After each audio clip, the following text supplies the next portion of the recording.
here's what I've learned about motivation the hard way several times. A few months ago, a musician looked at me across a crowded cafe and recognized me with a huge smile.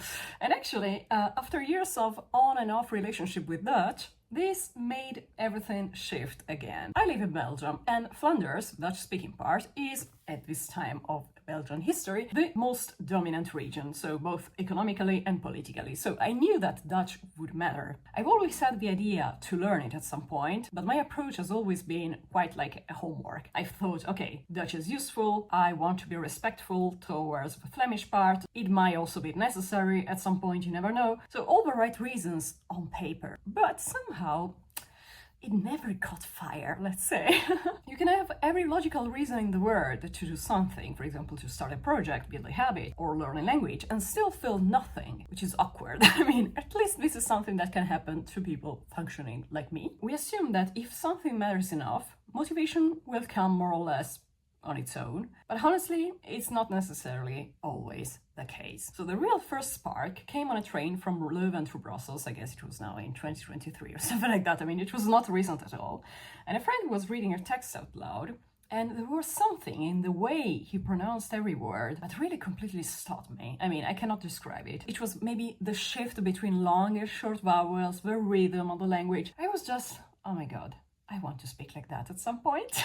And that moment was real, but unfortunately it was a little bit lonely, let's say, because it was a spark without enough fuel, let's say. Then I met a Flemish guy, and for 3 months we basically texted every day in Dutch. I went to Italy for 3 weeks during this period, and I came back more fluent than I had ever been. Dutch finally felt alive, so it was not just a subject that I had to study, but it was a living thing between people. And the friendship got a little bit complicated. Dutch came back to the homework status. And that's the pattern I've lived with this language, but actually it's the same also with other languages in general for me. Sparks need people to stay lit. So without human connections, for me, these sparks always fade. Every single time. Coming back to what I was saying at the beginning of this video, a few weeks ago, exactly, I walked into a cafe before a percussion concert, waiting for the evening to start. I had my own drum, because there would have been a jam session afterwards. One of the musicians, also Flemish, spotted me from across my room, and we had actually met each other only once before, briefly at another show they had organized, where there was another jam session afterwards. Honestly, he barely knew me. Probably he remembered my instrument more than my face, I mean. But he gave me this huge, genuine smile from the backstage, and it really felt like I was belonging to the same place like them. And during the jam session, for example, they pulled up a chair so that I could play sitting down instead of standing. And at the end of the night, so really at the end of this jam session, he looked at me and said, "You came back!" And I said, "Oh my God, I mean, I love it. It was amazing because Dutch finally had people in it again." At the moment, what I'm doing is using Dutch with 2 close friends of mine. Neither of them is actually a native speaker, and it keeps the language alive in a way that no grammar book, course, or app would ever have. I showed up, so to concerts, jam sessions, just places where Dutch is happening around me. I didn't wait for an invitation or for something particular to happen to me. None of this is a system.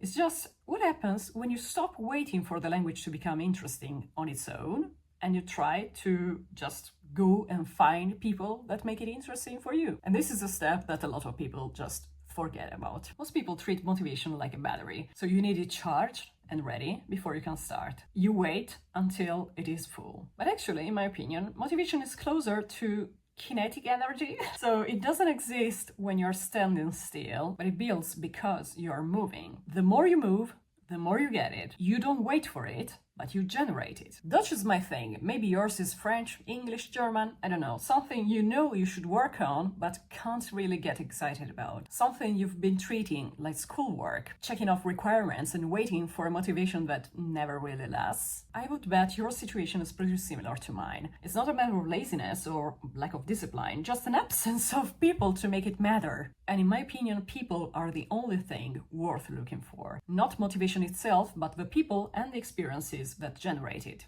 I'm honestly unsure whether I will ever have a deep, unconditional love for the Dutch language. I've stopped waiting for that. I know what lights it up for me, though, which means a musician smiling across a cafe, friend texting back in Dutch at midnight, a conversation that shouldn't work but does. And the next time I see those musicians, I will be a little bit more ready. Stop waiting to feel motivated. Go find the people who make language matter. The spark will find you at some point, but you have to be somewhere where it can reach you. And if you don't feel confident enough to go and reach out to people, check out this video where I talk about how to see your progress when you feel like a failure.